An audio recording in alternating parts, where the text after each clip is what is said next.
Hey everyone, welcome back to another video. So here in Ohio, winter has hit like a sledgehammer. And actually, before we get into what we'll be doing today, let's take a look outside. So we have ourselves a bit of a winter wonderland. And in addition to all of the snow, it's right around 0 degrees Fahrenheit. And it is quite cold outside. So thankfully the heaters are running in the shop and it will keep me nice and warm in here and able to knock out some work. So what we're going to work on today is more of the nitrous install for the Mark IV Supra. And I think we should be able to get this nearly wrapped up, minus maybe a couple little fittings and maybe one nitrous line. But for the vast majority of it, the install will be completed and we'll be ready to send pressure through the lines and hopefully aid us in making some power and some boost. So what we're going to start the video off by doing is some quote-unquote machine work. And we're going to go ahead, take the nitrous rail, and on this flat right here, put 6 holes, thread the 6 holes, and get our 6 fittings put in place so that way the rail can be located and all will be well that way. So let's go over to the bench. I can draft out where the 6 holes are going to be located, get them center punched, and we can start drilling the holes and getting this quote-unquote machine work done. Now initially I was not planning to do this here. I was going to take this rail either up to Accelerated or over to Matt's place and have one of them machine it.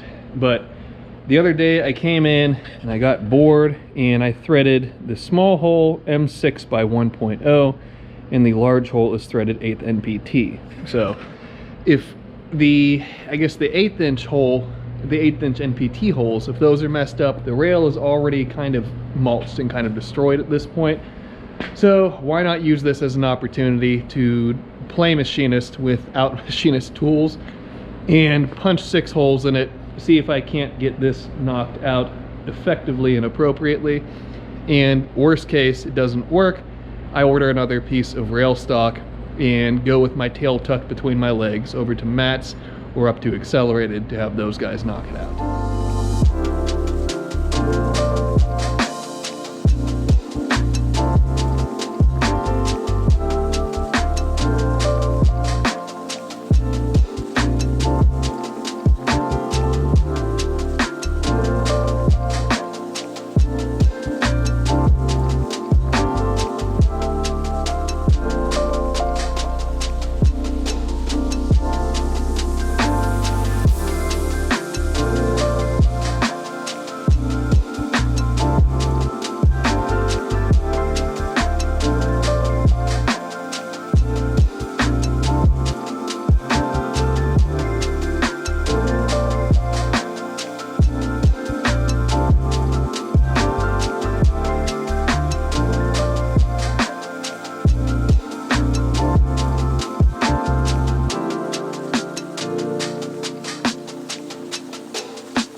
The nitrous rail is now all ghetto machine and ready to be put into service, at least as far as I can tell.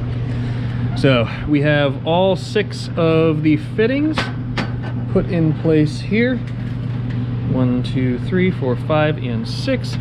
These are all held in with red Loctite, and that is direct from nitrous outlet. That's what they recommend using to seal up nitrous systems, and that's kind of my fault with the purge solenoid and what I did with that in the previous video on this car.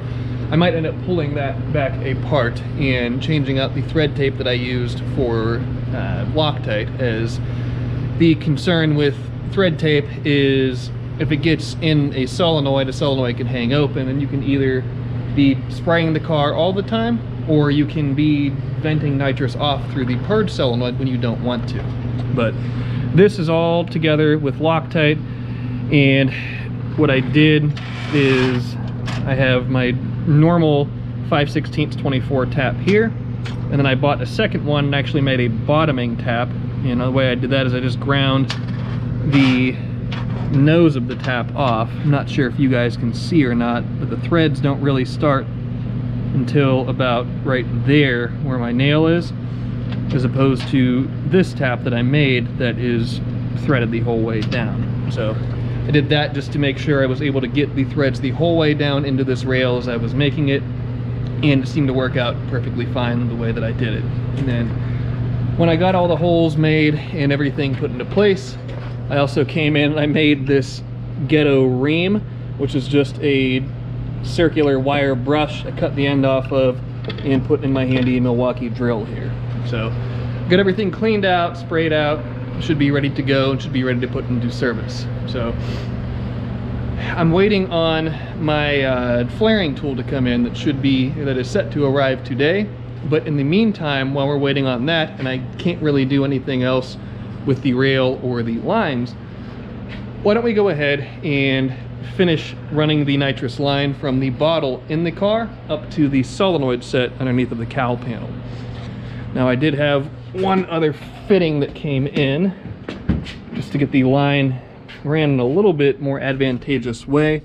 It's this tight radius number 690. It kind of kicks the line so it can come down around, up and through, and run over to our nitrous solenoid set on the other side. So I need to punch a hole in the cowl area.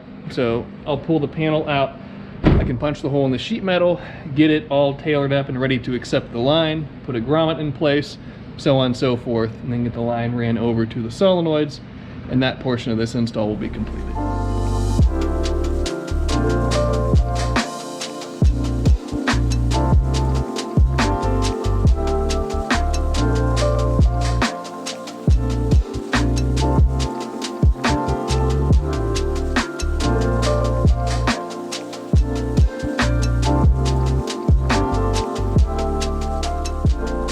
Main nitrous feed line is now ran, and it's a little bit long, so I'll end up having to get another one of those, but at least for the time being the line is in place. It is ran up to our little solenoid assembly here, and I was able to modify the nitrous purge, the actual outlet line, to aim it out from under the hood, and it shoots kind of maybe up along parallel to the windshield. So that problem was solved without having to get another purge kit and replace that line. But that aside, like I said, the main line is now ran, and if we go inside of the car, you can see that we have a fair bit of excess line there. I could just tuck it out of the way, but that isn't exactly the best solution, so I'll get a different line at some point in time, not right now, and all will be well there. So with all of that being done, I guess we can go ahead and put the 6 nitrous nozzles in their homes. So these 6 bungs on the top of the intake manifold here are for the direct port bungs, and those nozzles will actually be what house the nitrous, the jets as well. So let's go ahead, go over, unbox those nozzles, get them put in their places, and then we're just waiting on the flaring tool to come in to wrap up the top set of this engine. Halfway done installing the nozzles, and a neat little feature I wanted to show you guys on these particular nozzles. If you look on this flat right where my thumbnail is, there's a little dimple, and that corresponds with where the outlet of the nozzle is. So you don't want to have it spraying back into the plenum. The whole goal is to have the nitrous entering the engine. So that little dimple helps you align the nozzle into the intake manifold runner where it needs to be without necessitating removing the intake manifold, doing it by eye. This just makes it a whole lot easier. So I'll go ahead and put the remaining 3 nozzles in their homes. Then that will be done and we can move on to another part of this install. Next up, we have a safety measure. And what we have is a blowdown tube. So the purpose of the blowdown tube, and I guess its respective fitting right here, is a safe path of egress for excess nitrous. Now, or excess pressure rather. Now, what this is designed to do, this little disc right here is a burst disc that is rated at 3000 psi. So if the bottle reaches 3000 psi or crosses that threshold, the burst disc will rupture and nitrous will make its way out of this fitting and down through the blowdown tube. And this is to prevent the bottle itself from detonating and causing a big issue for me or for anybody that's spraying a car and has a bottle sitting in their general vicinity. So that's the purpose of the disc and the fitting. The blowdown tube just gives it a path of egress and allows it to exit the car without having a nitrous bomb go off in the car and high pressure nitrous spraying out of a fitting, disorienting and everything else. So this fitting goes onto the bottle, and then the blowdown tube gets fastened to the fitting on the bottle, and everything works together nicely that way. So what we need to do is pull the bottle out of the car, bring it over here, install the fitting, install the burst disc, and then reinstall, and then we can run the blowdown tube where it needs to go.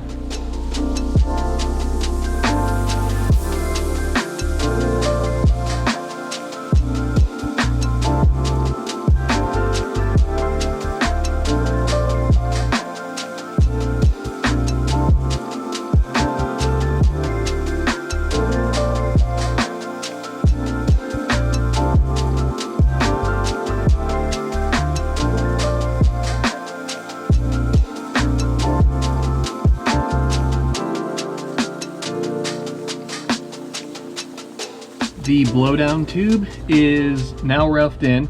I have the hole punched in the floor for it, and I'll need to extend the tube a little bit, but I don't believe I have any materials here to do so, so this is just how it's going to be for the time being.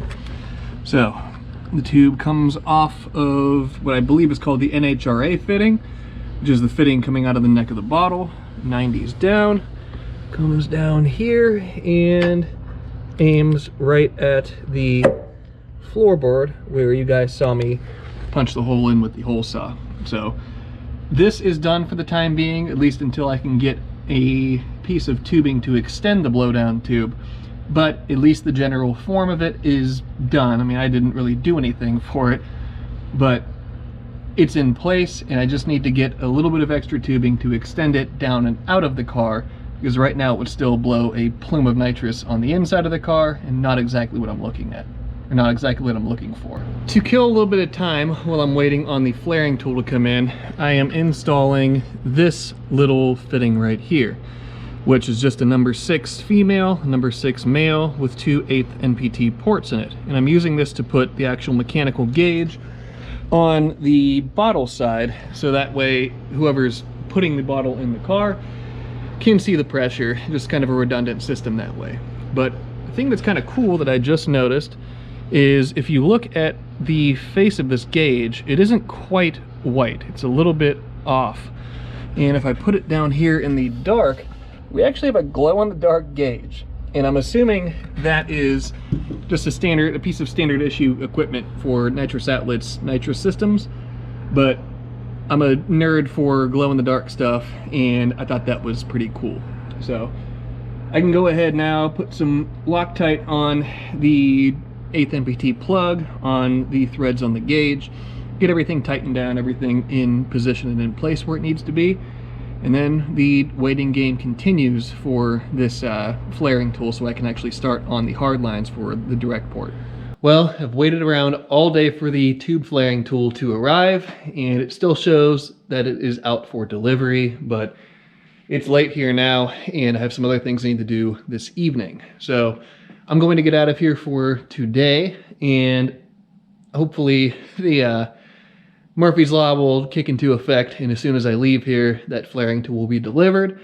But as soon as it does arrive, then we can get back to working on this thing, get this direct port set up, finish the rest of the way, and get it finally ready to, I guess at that point, it would be ready to make some boost. So I guess until then, I will see you guys then. We will reconvene and get the rest of this nitrous system knocked out and ready to make some clouds, ready to make some power. After dealing with a bit of a logistical nightmare, the tube flaring tool that I ordered to finish to make the hard lines for this direct port system has arrived. But before we check that out, let's take a look at a little bit of off-camera work that I accomplished in the meantime. So, you guys saw, maybe, or maybe not, I can't remember if I put it in the video, but the blowdown tube, and have the hole punched in the chassis right down here for it. I put a little extension tube on it, and I cut a little dented section of the tube out and replaced it with fresh tube. And I also made a little mounting tab and put a riv nut in the actual bottle bracket, so that way this blowdown tube can't rattle around, can't hit the chassis, and can't make any noise that will end up inevitably driving me crazy. But beyond that, I measured out for the appropriate length for the nitrous feed line, and once we get the nitrous rail located, I can measure out for the appropriate length for the line from the solenoid over to the nitrous rail, and that will be squared away then. So I need to take this back apart and remove the Teflon tape, as the more that I've learned about nitrous systems and in talking to a couple of buddies of mine that are nitrous people, they advised against putting Teflon tape on any bit of the nitrous system, as the tape can make its way into the solenoids and either hang a solenoid open or clog a line or something not good. So that will need to come back off, and I'll need to play around with Loctiting those fittings as opposed to thread taping them, but that's no big deal. I'll knock that out, and then that will be squared away and ready for nitrous to make its way through the solenoids. After about a week of waiting due to the inclement weather that we had come through here, my tube flaring tool has finally arrived. And this is an Amazon knockoff of the Eastwood style flaring tool. So this is set up for 37-degree flares, which is what's necessary for an AN connection. And the dies I have in right now, if you guys can see, this is a 3/16 37-degree, and I guess this would be a single flare die. So pretty simple the way that it works. You initially start by putting your piece of tubing in here. You use this flat op 0 die right here to press the tube up against the end of the die, like so. That indexes the tube and puts it in the correct position to be flared. From there, since we're doing a single flare on this, we'll go over to this op 2 selection right here, and it's for 3/16 and 1/4 inch. You can see the nice tapered die right there, and from there, it's literally just a matter of press the handle until it bottoms out, release, and your flare is completed. So let's go ahead and do a test flare real quick so I can make sure that I know how to operate this tool and make sure that it works correctly before we get ahead of ourselves and start actually making hard lines for this nitrous system. All right, so we have our little piece of extra stainless hard line here. I'll go ahead and put it in the die, switch back to our op 0 setting, and the other nice thing is it has stops on the back side here, so there's no guesswork as to where the die needs to be located. We'll put the clamp over, lock it in place, gently tighten this down, and it's still pretty loose just to put a little bit of tension on our, or a little bit of clamping force on our piece of tubing. We'll run op 0 down, bottom it out, and then go ahead and tighten the die set down. I can release op 0. Now we're nice and even with the end of the die here. We'll switch over to this op 2 setting for 3/16 and 1/4 inch here.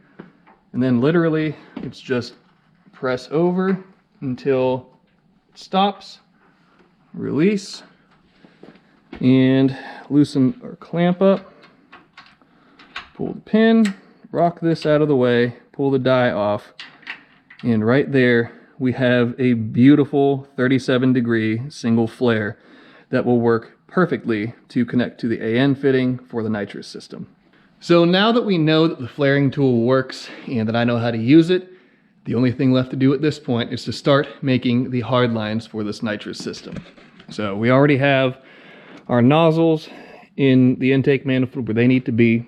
We did the quote-unquote machining work for the nitrous rail earlier in the video. And I can just go in here, get my handy little Harbor Freight tubing bender out, consolidate my tools over here.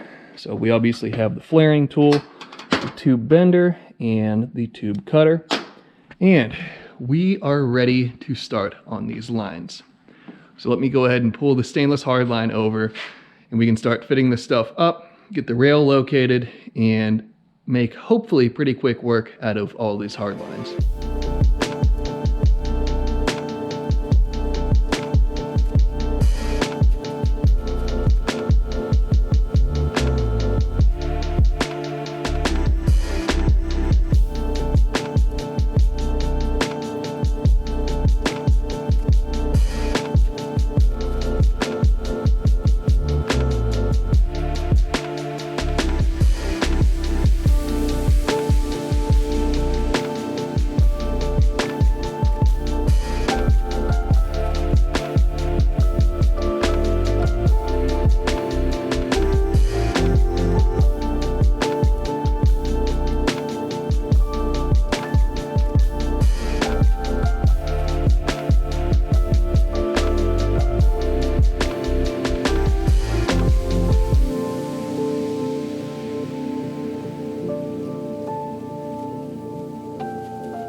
I had a little bit of extra hard line and decided to remake the #1 nitrous line as I really wasn't happy with the bends that it was comprised of. So here's what we have for the second rendition, and I just wanted to take a moment to talk about the order of operations for putting these together, as if you don't follow the correct order of operations, you'll very quickly shoot yourself in the foot.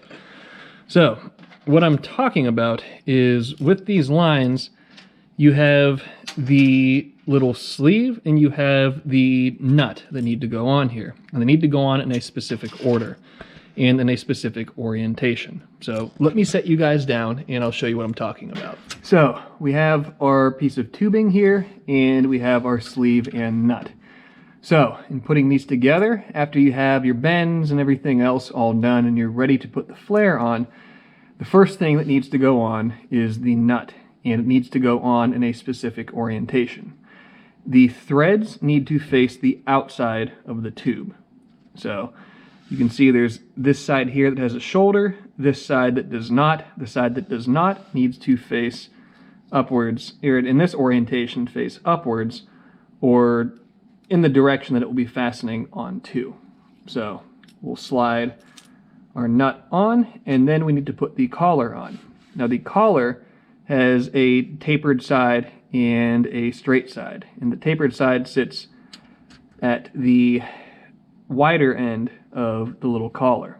So that tapered side needs to face upward in this orientation, or needs to face the mating side of the tube, as that is what presses against the side of the flare, which I can show right here with this one.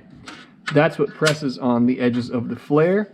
and actually allows you to apply torque and apply clamping pressure to seal all of this up.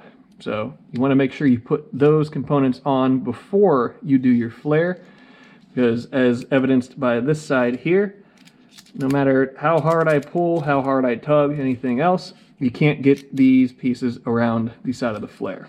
So now that everything is installed and oriented correctly on this tube, I can go ahead and flare it, and then this number 1 nitrous line will be completed, as well as the entire nitrous install. There we go. There are all of the direct port lines ran from our distribution rail over to their respective nozzles.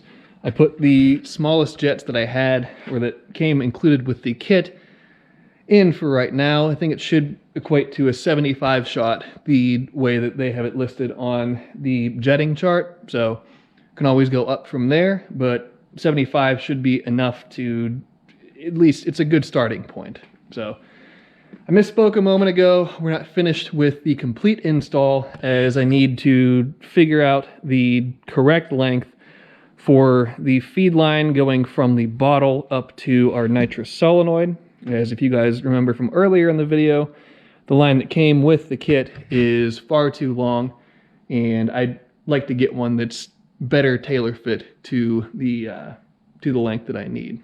And I also need to come in, remove the PTFE tape from this assembly here, put some Loctite on there to get that squared away, and then I need to figure out the length of line that I need from our actual nitrous solenoid going over to this fitting, and I need to determine what size line that needs to be as well. So still a few things to get sorted out and get squared away with this install, but at least for the time being, all of the difficult work is completed and all the hard stuff is done. So I'm very happy with the way that this came out. Very happy with, my first time playing with tube flaring and making hard lines and everything else. I'm very happy with the way that this came out, and very excited with how this looks and how it all packaged. So before we get to wrapping the video up, I wanted to make note of one additional thing from the previous video. So the last video was solving some leaks on the car, and unfortunately, if we look right here, you can see transmission fluid on the ground, and my solution for the transmission pan reseal ended up not working. So you guys know I'm not too proud to admit when I'm at fault or when I haven't done something correctly, and obviously this was an instance of that. So time to go back to the drawing board and figure out a better solution, a more effective solution to seal the transmission pan back up. It's leaking on the front of the pan the same way that it was before, and it likely comes down to my fault for not RTVing correctly and not allowing enough time for that to cure. But if you guys remember my friend Matt from a couple of videos ago with the nice CNC mill and the machine shop and everything else, he and I are brainstorming a more effective and better solution for solving that problem and keeping all of the transmission fluid inside the pan where it needs to be. So beyond that, one other note I wanted to make is the nitrous rail. If you guys can see it drumming around right there, maybe, that will need some sort of a mount on it as well. And I'll figure that out at another point in time, as I'm about ready to finish off here at work for the day, get out of here, and go edit this video. So with all that being said, and before I drone on incessantly any longer, let's go ahead and wrap this one up. So thank you guys as always for tuning in, for watching all the crazy projects and crazy ideas and crazy everything else that comes to life here in this shop. This time it was a nitrous system, and who knows what it'll be next time. But I love having you guys along for this wild journey with me. I'm happy to have you, happy you guys take time out of your days to come and hang out here in the shop with me, and it warms my heart. Love having you guys along, and thank you very much for your continued support. So without rambling anymore, that'll be the end of this one. So as always, be sure to subscribe, leave a like, leave a comment, and I will see you guys in the next episode.